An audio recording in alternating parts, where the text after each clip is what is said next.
একদিন আপনার মা আর আপনাকে ফোন করবে না। আজ হয়তো তার কথা শুনে বিরক্ত হন, ফোন না ধরতে ইচ্ছে করে, কিন্তু একদিন আপনি নিজেই অপেক্ষায় থাকবেন। মা যদি আর একবার ফোন করতো, একদিন কেউ আর বলবে না তোর মুখটা কেন শুকনো লাগছে, কিছু খেয়েছিস তো। যে মানুষটি নিজের সবকিছু বিসর্জন দিয়ে আপনার মঙ্গল চেয়েছে, নিঃস্বার্থভাবে ভালোবেসেছে, সে আর থাকবে না। আপনি চাইলেও আর সেই ভালোবাসার ছাই ফিরে যেতে পারবেন না। একদিন আপনার ভুলগুলোর জন্য কেউ আর শাসন করবে না। আজ হয়তো রাগ লাগে, বিরক্ত হন, কিন্তু সেই শাসনই একদিন অভাব হয়ে বুকে চেপে বসবে। একদিন যে ঘরে ঢুকলেই মা আপনার পছন্দের খাবার নিয়ে হাসি মুখে অপেক্ষা করতেন, সেই ঘরটি শুষাণ পড়ে থাকবে। সেখানে খাবার থাকবে, রান্নার গন্ধ থাকবে, কিন্তু যে ভালোবাসা সবকিছুকে প্রাণ দিত, সেটি আর থাকবে না। একদিন আপনাকে দরজার কাছে দাঁড়িয়ে বিদায় জানিয়ে কেউ আর চেয়ে থাকবে না। আপনার পায়ের আওয়াজ মিলিয়ে যাওয়া পর্যন্ত অপেক্ষা করবে না।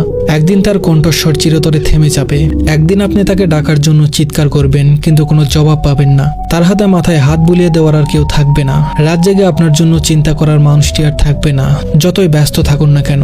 একদিন আপনি সব কাজ ফেলে শুধুই তার স্পর্শের অভাব অনুভব করবেন। তখন কোনো কিছু দিয়েই সেই শূন্যতা পূরণ করা সম্ভব হবে না। সময় খুব নিষ্ঠুর, এটি থেমে থাকে না, কাউকে ফেরত পাওয়ার সুযোগ দেয় না। একদিন শুধু স্মৃতির মধ্যে তাকে খুঁজতে হবে, তার পুরনো গলার স্বর রেকর্ডে শোনার চেষ্টা করতে হবে, পুরনো ছবিগুলো হাতে নিয়ে বোবা কান্না করতে হবে, কিন্তু কিছুই আর ফিরবে না, কেউ আর ফিরে আসবে না। আপনি কেবল অনুভব করবেন আপনার ভিতরে এক বিশাল শূন্যতা, যা কখনোই আর পূরণ হবে না। ধন্যবাদ সবাইকে।